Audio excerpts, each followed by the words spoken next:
할아버지 할머니께 받은 교육비는 상속세 조사할 때 나온다. 오늘은 피부양자에 대한 교육비 같이 한번 볼게요. 이렇게 내가 있고 아버지가 있고 할아버지가 계시고 이때 아버지에게 교육비를 받냐, 할아버지에게 받냐, 또 직장이 있냐 이런 몇 가지 사항 같이 한번 보겠습니다. 제일 먼저 아버지가 아들에게 교육비를 지원한다. 그러면은 이 교육비는 비과세죠. 상증세법에 보면은 피부양자의 생활비, 교육비는 비과세되는 증여재산이다. 명시되어 있고요.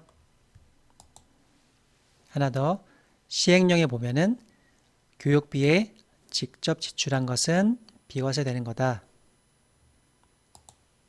시행규칙에도 필요시마다 직접 교육비에 충당하기 위해 받은 것은 비과세다. 이때 받아서 바로 교육비에 지출해야 돼요. 그렇지 않고 교육비를 모아서 정기예금을 들었다 이러면은 비과세가 아니라 과세가 된다 이런 말이고요. 이번에는 아버지가 아들에게 교육비를 주는데 이때 아들이 경제력이 있어요. 직장에 다니고 있어요. 그러면은 비과세가 아니다. 왜냐하면은 피부양자에 대한 교육비가 비과세 대상인데 물론 아버지와 아들은 서로 부양의 의무가 있는데 지금 각자 잘 살고 있어요. 각자 직장을 다니면서 사업을 하면서 소득이 있으면은 서로 능력이 있으니까 피부양자가 아니에요. 그러면은 피부양자에 대한 교육비가 아니니까 비과세가 아니다는 거였고, 할아버지가 손자에게 교육비를 지원하면 비과세가 아니다. 왜냐하면 할아버지 역시 손자에 대한 부양 의무가 없어요. 중간에 아버지가 있기 때문에 부양 의무가 없는 할아버지가 손자의 생활비를 주면은 비과세 되는 것에 해당하지 않는다.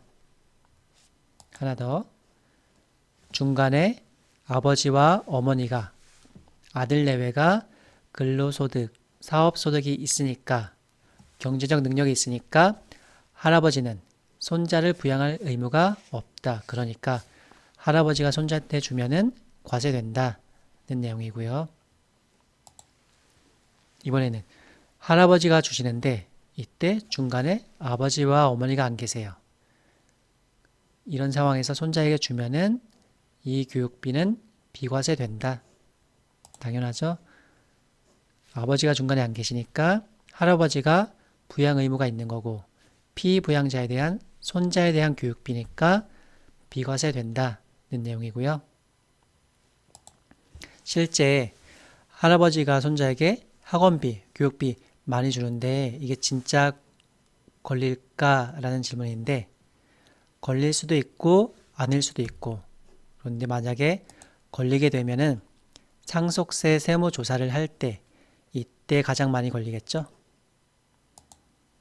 이때 할아버지에 대한 상속세 세무조사를 하면은 관련된 통장 내역을 분석해서 손자에게 간 게 보이는데 이게 중간에 제일 먼저 세무서가 중간에 있는 부모의 경제적 능력을 확인해요.